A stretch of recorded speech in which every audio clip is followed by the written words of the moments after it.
Welcome to our latest edition of the Youth Climate Cafe series. Today, we're doing a report back event with delegates on the ground at COP27, which is happening at Sharm el-Sheikh in Egypt currently. And the COP event started on 6th of November. We're speaking to 5 individuals who are currently participating either through Nepal, through other programs, and from countries like Netherlands, Vietnam, and Pakistan. So we'll go to the speakers right away. I'll introduce them first, and then we'll ask some questions. With us, we have Jana, who's from the Netherlands. She's actually part of the organizing team who's hosting a side event with the Belgian Development Agency. And that also features some content from Nepal. So we'll speak about it with Jana in a second. Jana, would you like to say hello? Hi, thank you for having me. Okay, thank you. We have Durlabh Ashok from Pakistan. He's an award-winning youth leader who's been working with the Pakistan's National Assembly and is currently at COP27. He was at COP26 as well, working and to draft the agenda for the government of Pakistan. Durlabh? Thank you for having me. It's a pleasure. Great, thank you. And we have Nhu from Vietnam. She's a co-author who contributed to UNDP's special report on youth in Vietnam. And it's her first COP at COP27. Hi, Nhu. Hello, everyone. Nice to know you. And also thanks for having me today. Thank you. And then we have Pragya Sherchan from Nepal, who's just been in the first class of the Youth Climate Change Negotiators Academy, I believe, or program, sorry, a capacity building program specially geared to enhancing youth participation in all of COP's negotiation. Welcome, Pragya. You've been part of the series before as well, so glad to have you back. Yeah, thank you, Nischal, and thank you for having me here. And finally, but not the least, we have Umesh Balal Magar, the network coordinator for Nepali Youth for Climate Action. He was there, who helped us produce 2 report back events last year, back with us again from Egypt. How are you, Umesh? All good? Yeah, hello, sir. All good here. So we have several of you who've been both at COP26 and at COP27. So maybe Umesh, I'd like to start with you. Last year we supported your participation in the Conference of the Youth, and then you went on to COP26. And last year you had sort of a feedback. You said that even arriving at that international platform was not enough as a global South youth. You felt like your voice was still diminished. So just with that in mind, how would you say the experience at Sharm el-Sheikh is different, similar? So over to you, if you could just share a quick word on your personal experiences so far. Yeah, thank you so much for the question. Yeah, it is obviously the quite different COP than the last year in the Glasgow, and it is also due to that we are having this time the COP and the COP27 in the developing countries or in the global South. So in the benefit of the host country, that there are lots of youth participating from the global South and having their voice in the such big platform. But still there we have some difficulties, or we have some gaps in here also too, because that came under the capacity building. Yeah, we obviously have the big platform, we obviously have the big participation number than the last time, but we still lack some of the capacity to raise our voice as stronger, because still we have the voice, we have the pain, or we have the stories of the climate change, but we don't have as much strong voice. And I see this is the lack of the exposure or the lack of the capacity building. So we also have some of the difficulties here in the COP27 in the logistic of some of the programs, and obviously it is due to the from the global South. But yeah, it is quite good to have the more youth than the youth than in COP26 Glasgow. But yeah, we are quite happy and satisfied than last time in COP26. I was saying last time when you went to COP26, you took a youth status paper from Nepal, of course, drafted, led by NYCA. And this year, you actually were able to contribute to a status paper that the government of Nepal produced. Can you tell us a little bit about this paper and where it has been presented at COP27, or how it has been presented, received? Yeah, like the last time, we have also prepared a status paper also in this time. And this time also we have made the status paper in two different ways. One is that we present the youth status paper from the side of the youth. That is, we did the Yalkoi in Nepal, local conference of the youth, and also the another conference, National Youth Conference, bringing the 100+ youth together in the Lumbini and make a common youth status paper on climate change, connecting the climate, culture, and the youth, and made one common draft, and that we submitted to the conference of the youth, where all the youth from the different board came together and present their present their own status paper on the climate change. And later on that, all the status paper were merged and as a global youth status paper, and that was submitted to the COP president by the focal point of Yongo in the COP27 on the event of COP27. And on the other way, that we made a common youth position paper from the government side. Here in Nepal, the climate change management division take a lead to make the position paper on the different thematic area, like in the gender, like in youth, and loss and damage, and so many community. In the youth, we made some of the common question from the youth side, like that what should be the youth role from the developing country, or what should the youth demand from the Nepal's, like in the SCE is the Action Climate in Power. So we made that youth position paper from the Nepal as a common youth paper of the Nepal, and that is not as presented somewhere in the COP27 or anywhere platform, but that is like that we negotiate or we speak or we take lead in the COP27 on the basis of that position paper that we made with the help of government. Excellent, thank you. So I'll come to Durlabh now. Durlabh, of course, it's you know, the biography I read for you said that you were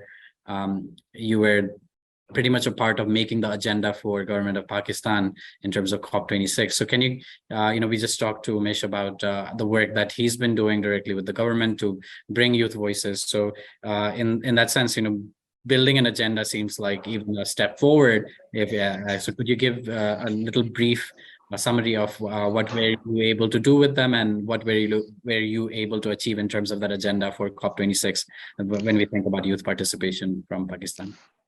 All right, thank you for the question. Right, I would also agree with Umesh. Right, I think you asked him regarding the logistics and like just generally trying to see and what kind of difference we might see versus 26 versus now. Right, I personally felt that probably for me last year was a bit better, but now coming back to your question, right, like I've been working with the Standing Committee of Climate Change. So that's a committee that the Ministry of Climate Change reports to, right? So it's sort of like their boss kind of way. So I've been working with them on agenda setting since 2020, right? So a couple of years now. Back in 26, right, COP26, the main agenda point that we were aiming for to go into the conference was the loss and damage. And unfortunately, we didn't see a lot come out of it, like only slither, or I would see a silver lining would have been that we were able to put it in an agenda for this year, right, as you probably know.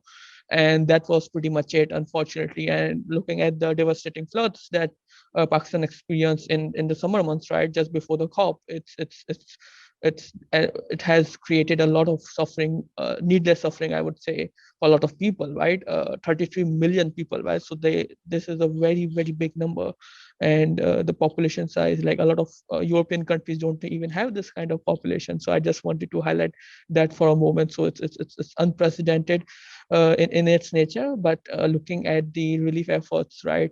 I was in a bilateral with UNICEF on Saturday, I believe, on Saturday, and we talked about this. So like, again, there's a lot of things that could be done, but looking at the government's point of view or the government agenda going into the COP27 and even COP26 was the loss and damage. And unfortunately, we will not probably see some major contributions towards this end. But like, again, like as a youth, I am always hopeful.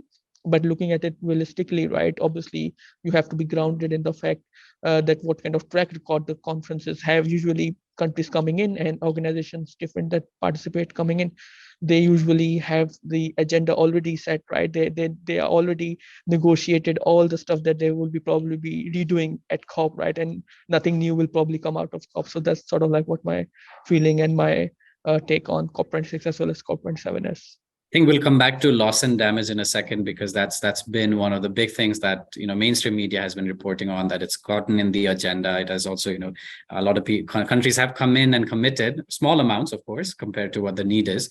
But I'd like to quickly maybe go to Nhu and talk about the research she did with UNDP to sort of think about Vietnamese youth and what they need, what their challenges are in terms of climate change. So Nhu, would you like to come in and quickly discuss the research and what was the main sort of questions that the research wanted to answer? I've joined and I've become a co-author for like a special report about youth doing action for climate in Vietnam. And briefly about the research is that it stated all of the obstacles, about all of the difficulties that like we're facing while we're as a youth, as we're doing action. And then we're briefly saying that what kind of the solution that could give to solve these problems. And also we're having a roadmap under the advice from professor. So we're giving the roadmap to 2030 and also to longer term, like to 2050, of how could we do and what kind of activities that the youth can join, and how could we encourage more youth to join and reach the goal. Right. So, this is your first COP. So in terms of doing that research and then coming into COP, being a major platform, not the platform, literally in terms of climate change actions and reporting back as well. So how has it been going, like doing the research and producing the roadmap and then coming into COP? Has your perspective changed as to how these international platforms and developments at these platforms can impact local level realities for young people and how they negotiate and engage climate change? Right. To be honest, that before I come into COP, I think that all of my actions in Vietnam, it's kind of like enough. But now when I actually here, I feel that we need to be more focused, and kind of like it's truly the time for us to have more youth to engage, because I've been in the working groups for ACE in Yangon, and then the way I see everybody is like really enthusiastic in their work, and the way that they are like negotiate and all of that stuff.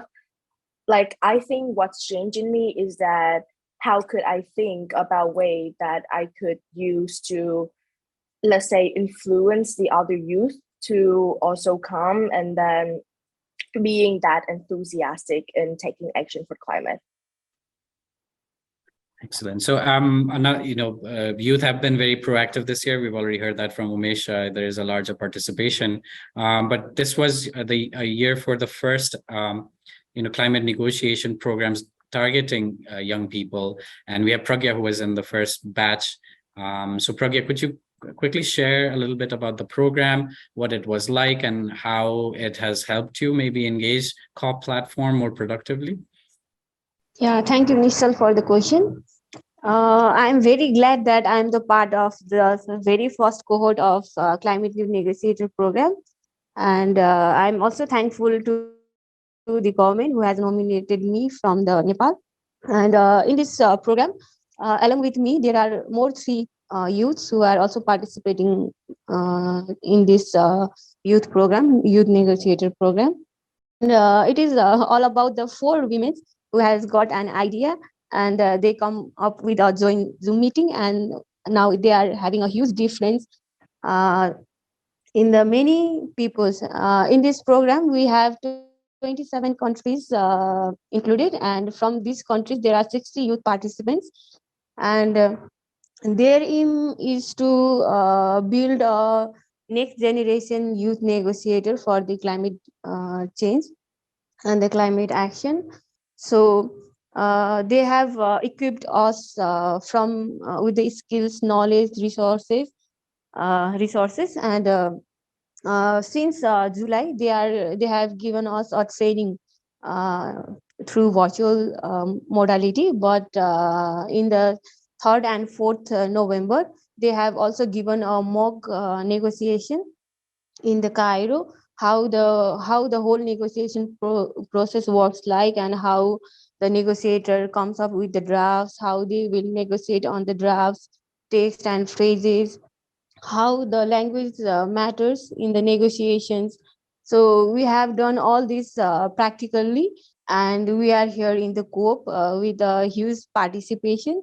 And yes, definitely, the opportunity, only the youth participation is not enough unless they are equipped and they are well known to the negotiation process. So we are glad that we are able to learn all the UN system, the negotiation process, and also got the chance to negotiate as experiment. And yes, we are applying all those skills, resources, and also when we got frustrated in the negotiation space, uh, they are still supporting us, like providing snacks, fruits all the time, supporting our to release our stresses.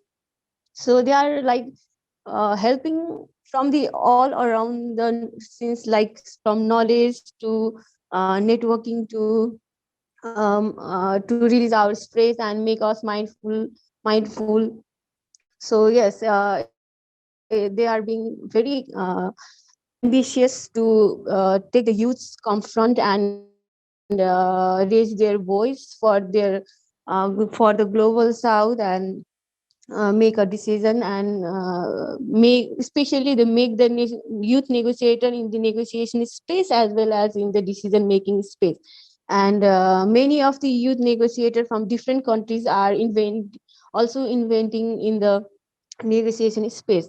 When we talk about the Nepal participation, yes, we do have a co-lead Deepavali, who is also the government official as well as the CYNP team.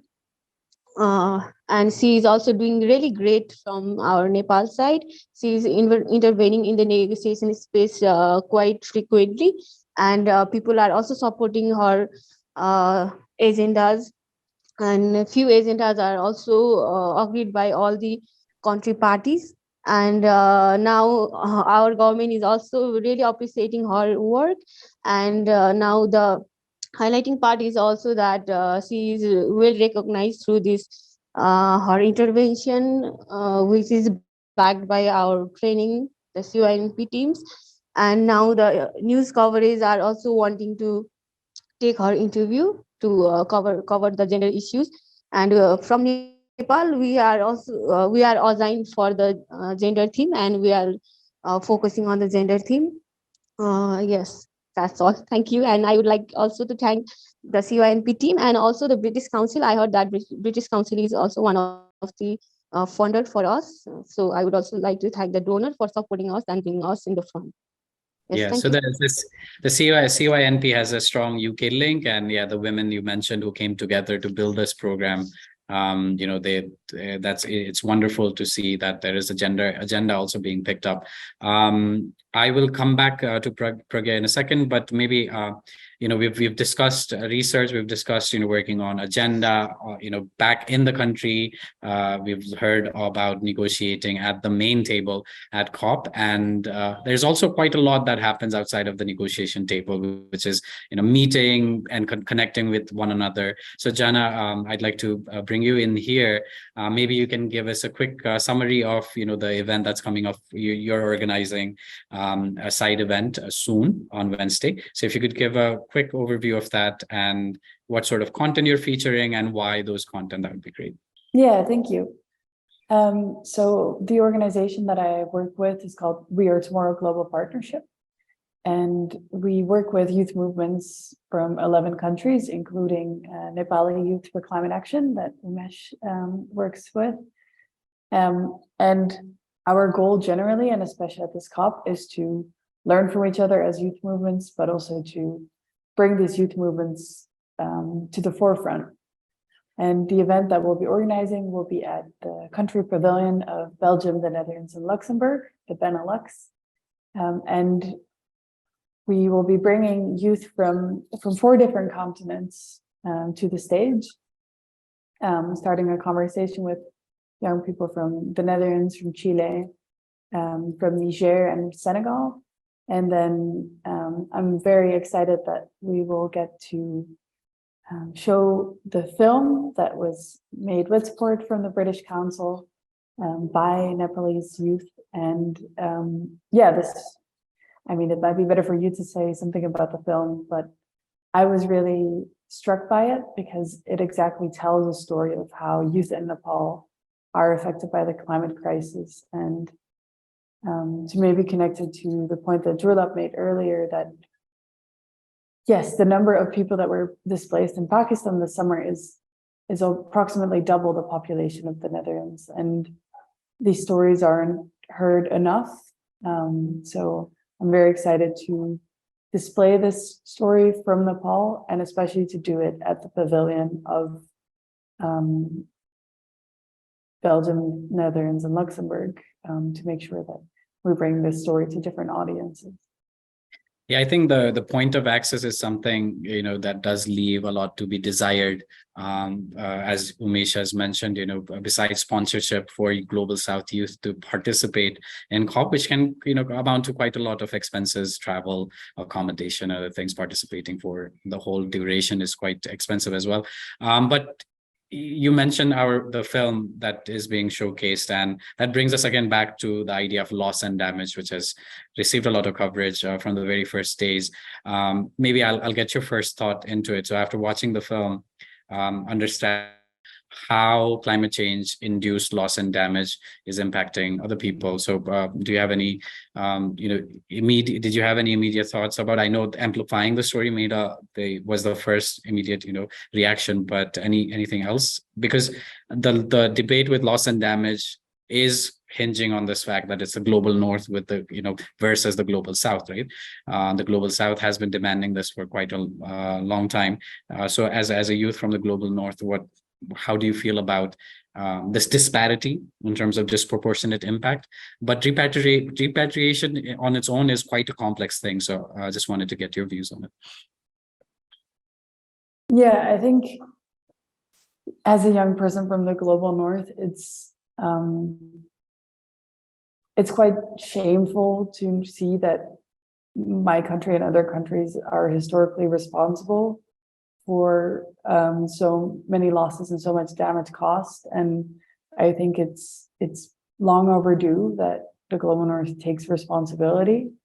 And the way that I, as a young person from the global north, try to do that is to bring these stories to government leaders in the global north, because I think they need to be heard. We can talk about the numbers, we can talk about the financial losses, but I think real people are affected, and these stories need to be brought to the people who are supposed to take responsibility, and they need to know that they're not just causing this many billions in damages, but they're causing children in Nepal to not be able to go to school, and that I think is the real loss and the real damage. And I think the first part in taking responsibility is acknowledging that and hearing these stories. Not the last part. We need to take real responsibility. Just listening is not enough, obviously. But yeah, quite important. And with listening, I guess I wanted to come back to Pragya.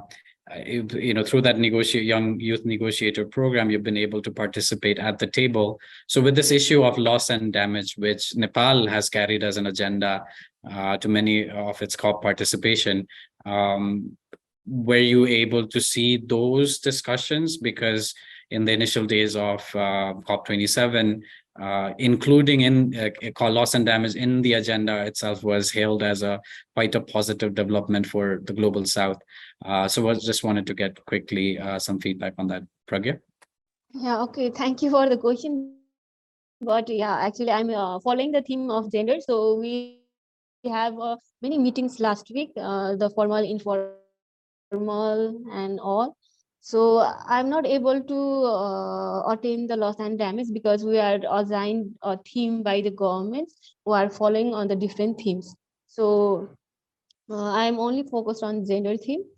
And So Can I according to my rephrase the knowledge that question? Because, Pragya, if I can rephrase, because loss and damage again has a very strong intersection with gender, because women tend to be not just disproportionately impacted by climate change, but when it comes to disasters, which loss and damage definitely talks about and addresses, women are again more disproportionately impacted by natural disasters, or climate induced disasters. So in that sense, even if you're looking at gender specifically, has loss and damage come up within the gender discussions as well, like the intersections of it, how those two connect?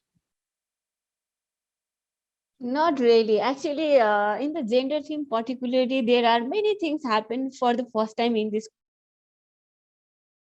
COP27. Like the gender theme became the agenda of UNFCCC or COP for the first time. So the IPCC report AR6 has given space for gender for the first time. There is a joint meeting between gender and IPs, indigenous peoples, that happened for the first time. So there are many things happening in the gender theme for the first time. There was no space for gender to negotiate. So we are, I can say that we are in the early stage of negotiation for the negotiation. Gender is also becoming the agendas for the COP. So right now we are only discussing on the gender action plan themes. So we have like agendas like equal participation, access to resources, and simplified access to climate finance. But there are still debate on the accessing the simplified climate action, even to the grassroots women. So our negotiation is more focused on that and stuck on the access to climate finance. So we are still far to come up with that agendas in the upcoming. Thank you for sharing all the first. It does sound like, again, progress being made. So maybe Nhu, I'd like to come to you as the third female panelist that we have today. In terms of your research and the work that you do with the Movers program, which is a volunteer movement in the Asia Pacific region, how are you looking at gender as well as a young woman yourself? How do you see the intersections of gender and climate change, and how does that come up in the work that you do with the movement and other organizations? Actually, to be honest, like I'm not really on the gender team, but so all of my opinions just kind of like my opinion. To be honest, it's actually like not going through any kind of like research or stuff like that. But I actually think that the genders and also kind of like the humans' right is kind of like highly raising, and like we discussed about it a lot in COP27 and also in the mover programs, because in the mover program we're like talk about and then we discuss, and also we kind of like educate people about all the SDG goals, and the genders is also one of the goals, and we really highly encourage the women and the youth to be encouraged more in doing the action. And I think that according as I see in this COP27, a lot of like women and a lot of like youth and children, they are still encouraged a lot in those negotiation and also in those discussions. So I think that problem is kind of like like solved. I think so. I think like it's not like people, they are still in discussions, and then like that is like not a something to discriminate, but like to encourage more. Right. So there is all, I definitely. Yeah, I hope that makes sense. Especially thinking about not just youth, but also thinking about gender participation as well. Do you have anything to add additionally? No? Otherwise, I'll go to the next speaker. I think I'm good with that. Okay, great. I'll come back. So Durlabh, I said I'd come back to you with the loss and damage. So I'm really, you started with that big statement about the people impacted in Pakistan. So all of the developments at COP27 around loss and damage, what are your thoughts? What you hoped, maybe did it, or what's your expectation of where this conversation will go in future COPs or right after, immediately after COP27? So over to you. Right, thank you. So I would agree with you, right? When I first spoke about this loss and damage, right, you said, okay, some countries have come forward at the pledges, right? And even though like it's been many years since that 100 billion was supposed to be handed over through different mechanisms to global South countries, right? We still haven't really reached that number. And looking at the recent climate catastrophe that happened in Pakistan and looking at the numbers, right? For example, just to give you like quote certain numbers, like the damage to infrastructure, just the infrastructure is $16 billion, right?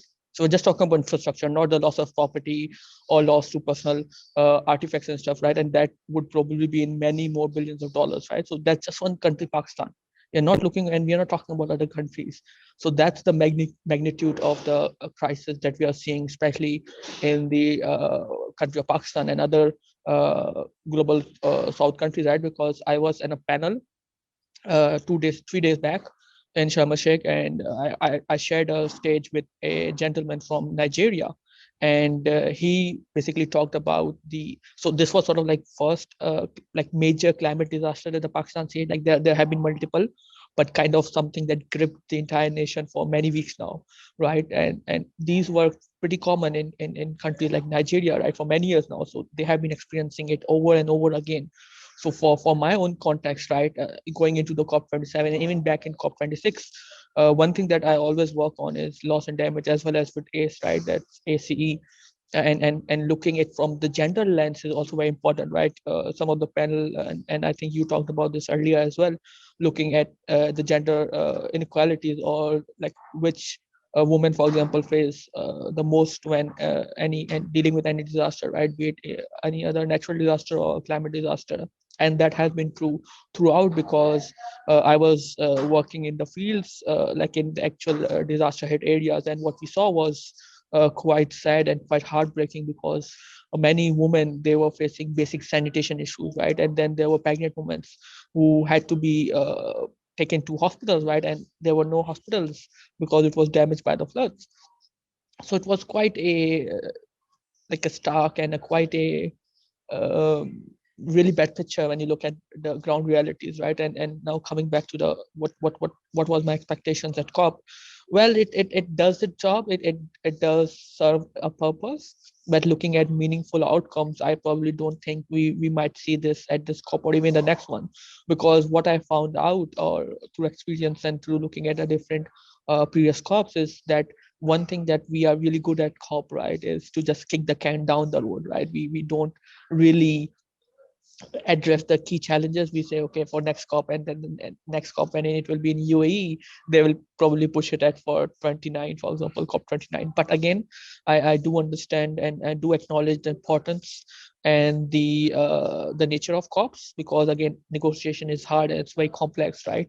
So not to belittle the entire concept of COP, like again, I really love attending COP, by the way. So it's an amazing journey, just to be there and to work with and to connect with other people, other young people, other activists from all over the world, right?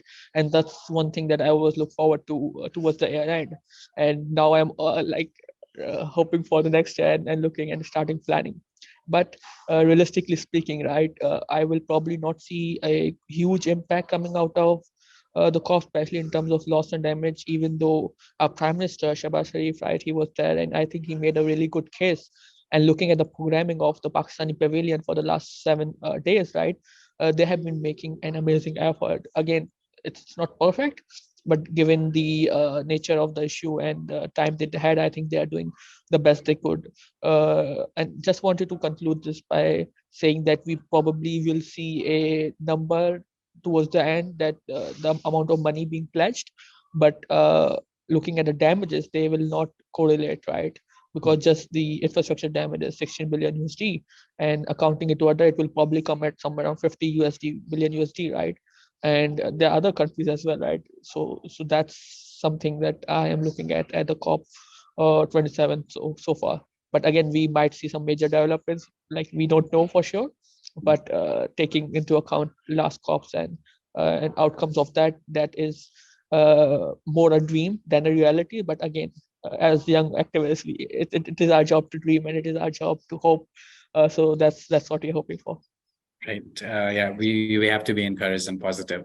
Umesh, I'll come with you with the last question and then maybe open the floor for some other feedback from the speakers with us. But I know that we've just talked about COP being a platform where youth can come and connect with each other. Nhu mentioned that coming to COP and connecting with other people made her realize that we need to do more in Vietnam on the ground, as you put it. So one of the things that has also happened with COP27 is there's been a sort of a lens on climate leadership, especially around education. I was just reading that New Jersey becomes the first state in the USA to implement a climate change education sort of framework that requires climate change to be taught from primary all the way to secondary grades. So that was quite a pioneering, I think, a very great leadership push for the US, which has traditionally shied away from concrete actions, but is taking quite a lot. And I know in our conversations previously as well, we've looked at education. So just thinking about that development and thinking about the need to prepare young people, whether it's through the negotiator programs like the one Pragya has been participating in, but really thinking about education as well. What are your thoughts? Maybe anything from COP27 around education and how preparing young people that might be relevant for our viewers? Yeah, thank you so much. Yeah, another beautiful aspect of the COP or such big platform is that, however, with the youth and the young negotiator are not able to make such great impact on the negotiation table. But there is one beautiful aspect that, like this, we came together and share our experience that what is happening in our country, and we get together for the common voice of climate justice. Yes, of course, definitely that education is the main thing that we need to change. Like back in our countries, there is no climate education system in our country, that we want to get the climate change education back in the bachelor level. So yes, when we get together like this from the different country, from the Netherlands, from the Pakistan, or from the Vietnam, that how they are doing, how they are lobbying their government to implement or to get involved the education on the education and climate knowledge in their education. Yes, and also back in our country, that we are trying to convince our government to get change the syllabus, or to get some of the change in the syllabus to get about climate change, so that they can get educated, or they can capacitate the young peoples, because the climate change is an issue that I believe that not really been solved by the climate science or then any innovation, but it can be only the solve that if we can change our behavior, or if the human behavior is changed towards the nature, or towards the mother earth. And it is only be possible when we make the grow up the children, or when we change our behavior by the education system. So it is the most important thing that we have to change, and we are also lobbying by together from the different countries. And after backing to our countries is our countries, that we will definitely do with our own governments, that we have shared, that we have learned together ahead in the COP27. Thank you, Mr. You picked up on an interesting thing there. You said that climate science and other things might not save us. It's really collective action. And one of the other side of the coins when we talk about COP is that there's also a huge participation from the fossil fuel industry. We also have lobbyists coming in from corporations, making sure that there is also their interests are also accounted for. So as we come to a close of this session, maybe I'll open the floor, and it'd be great to hear from everyone. Maybe what was one thing maybe you expected or didn't, or was not expected, and you encountered at COP27. Jana and Nhu, you've been for the first time, so would be great to hear from you as well. But especially around this idea that is there a catch-all solution for climate change versus collective action, and COP is really about bringing people together, so countries together, nation states together, to build on collectivism, collective action. So any final thoughts around that? Around your expectations of COP participation, how has that been, specifically relating to this idea of solution making, and whether Umesh has already highlighted that it's only collective action that's going to bring us out of this situation, but would love to hear from other speakers as well.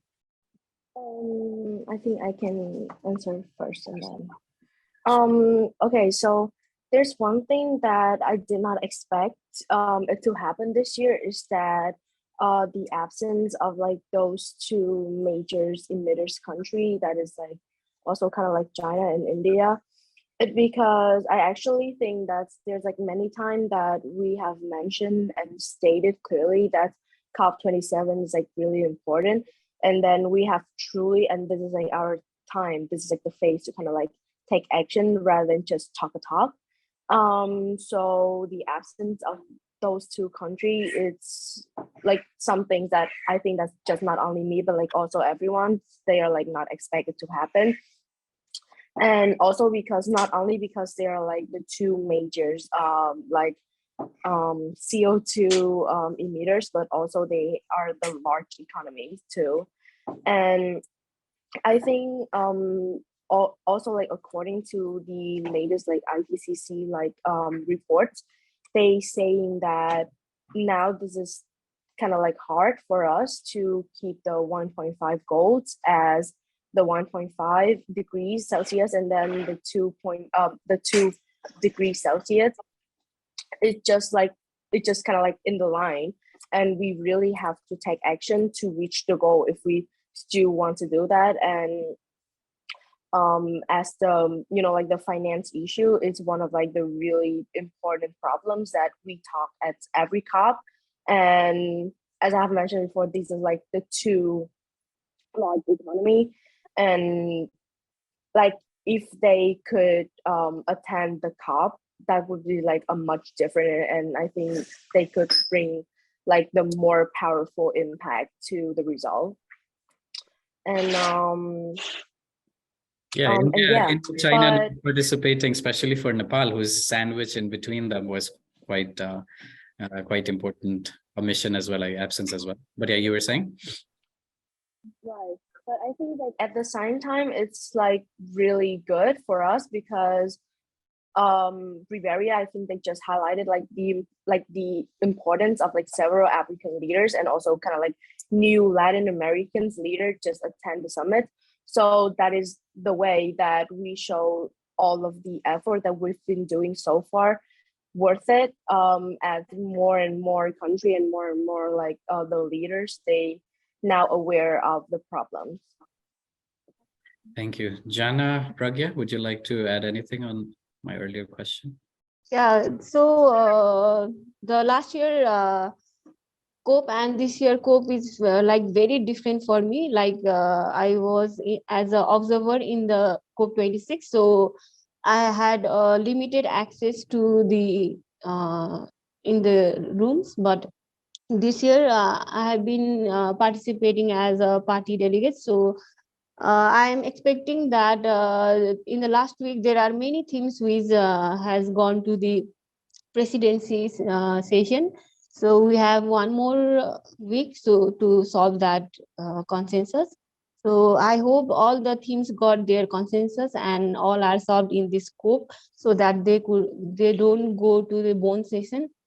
Because if we do late here, as we already have had 1 year of time, then also we don't get a consensus on those drafted texts, then it will be really late to implement our national targets and to accomplish. So I'm really hoping and expecting that all the issues are sorted here, and we'll get some finance, which some countries are already placed for the LDCs. So I'm really hopeful to have implementation as soon as possible to reach our targets. Yeah. Thank you. There's quite a process involved, and you hope that at least if the foundations are made at COP27, then the implementation can be faster and more effective.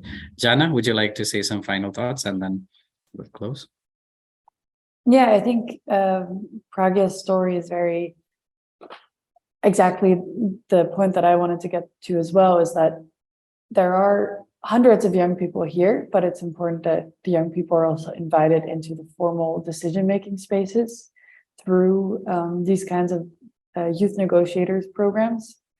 And yeah, I've heard from youth delegates of a different global north country. I won't blast any government here, but where they had youth delegates on their delegation, and they were invited into the room with the delegation, but then they were told not to speak. They were not allowed to speak in the preparatory meetings. And we need to see less of that, less of having young people at the conference, but not having them, but telling them that they're not allowed to speak. We need them in positions like the position that Pragya is in, with enough training and with a formal place at the table, so that they are not only there, but also actually listened to. Yes, quite important. And just reiterating Pragya's point, and youth, you can hear it in Pragya's sort of voice as well. She brings the urgency. She says we have to take action now, and I feel like that's going to be the biggest benefit of bringing youth into these more executive or negotiating table or bigger positions, so that they can actually bring in their not just their passion skills, but also that sense of urgency, because it impacts them disproportionately. Well, thank you. It's been lovely talking to all of you and listening to all of the efforts that are going in either in your countries or at COP27, and how you're supporting youth leadership in climate action and making sure it's an inclusive and impactful space to work in. But yeah, thank you everyone for joining us. We'll be publishing this video soon, and we wish you all the luck for the next few days. Hopefully there are going to be strong outcomes and concrete outcomes. Thank you and have a good day.